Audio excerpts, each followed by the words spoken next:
মুসলমান ভাইরা আমার, যেই কথা বলতেছিলাম, ইসলামের জন্য যে সমস্ত সাহাবীরা নিজের জীবন পর্যন্ত দিতে দ্বিধাবোধ করেন নাই, তেমন একজন সাহাবী যার শাহাদাতের পেয়ালা পান করার জন্য আল্লাহ রাব্বুল আলামিনের দরবারে এত তামান্না আর আরজু ছিল।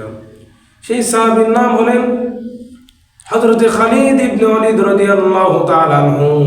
হযরত খালিদ ইবনে ওয়ালিদ রাদিয়াল্লাহু তাআলা আনহু যখন মৃত্যু শয্যায় শায়িত, মৃত্যুর প্রাণপণে চেয়ে আছেন হযরত খালিদ বিন ওয়ালিদ রাদিয়াল্লাহু তাআলা আনহু, এমন সময় প্রাণের বিবিকে ডাক দিয়ে বলেন, ও প্রাণের বিবি, দেখো তো আমার পুরো শরীরের মধ্যে এমন কোন জায়গা অবশিষ্ট আছে যে জায়গার মধ্যে কাফেরদের তীরের আঘাত পড়ে নাই, কাফেরদের শত্রুদের আঘাত পড়ে নাই, এমন কোন জায়গা কি তুমি অবশিষ্ট পাও?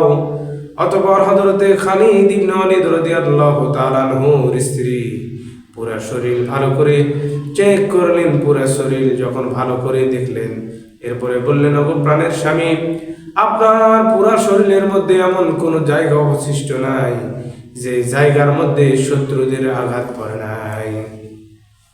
হযরত খালিদ বিন ওয়ালিদ রাদিয়াল্লাহু তাআলা আনহু ডাক দিয়ে বলেন, ওগো প্রাণের বিবি, দেখো, লক্ষ্য করো, আমি যখন যুদ্ধের ময়দানে রওনা হয়ে যাইতাম, সর্বপ্রথম আমার দিলের মধ্যে থাকতো আল্লাহ, আয় রব্বে কাবা, এই যুদ্ধের ময়দানে আমি যেন শাহাদাতের পেয়ালা পান করতে পারি। কিন্তু দেখো, এত এত যুদ্ধ করলাম, কিন্তু শেষ পর্যন্ত আমার বিছানায় আমার মৃত্যু হইতেছে। হযরত খালিদ বিন ওয়ালিদ রাদিয়াল্লাহু তাআলা আনহুর স্ত্রী ডাক দেয়া বলেন, ওগো স্বামী, আপনি মন খারাপ করবেন না। আল্লাহর পয়গম্বর বিশ্ব নবী জনাবে মুহাম্মদুর রাসূলুল্লাহ সাল্লাল্লাহু আলাইহি ওয়াসাল্লাম আপনার নাম সাইফুল্লাহ নামে উপাধি দান করছেন। বলেন সুবহানাল্লাহ। সাইফুল্লাহ শব্দের অর্থ আল্লাহর তরবারি।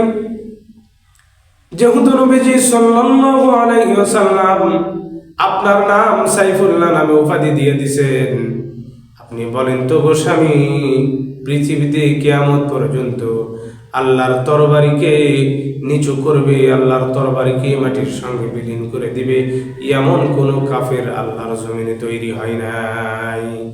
মুসলমান ভাইরা আমার, হযরত খালিদ বিন ওয়ালিদ রাদিয়াল্লাহু তাআলা আনহুকে ডাক দিয়ে বললেন, যেহেতু আপনার নাম সাইফুল্লাহ, আপনি হলেন আল্লাহর তরবারি, এজন্য রব্বুল আলামিন আপনাকে যুদ্ধের ময়দানে নিচু করেন নাই, শাহাদাতের পেয়ালা পান করান নাই, আপনাকে ঘরের মধ্যে মৃত্যু দিয়া রব্বুল আলামিন শাহাদাতের পেয়ালা পান করাইবেন। বলেন সুবহানাল্লাহ।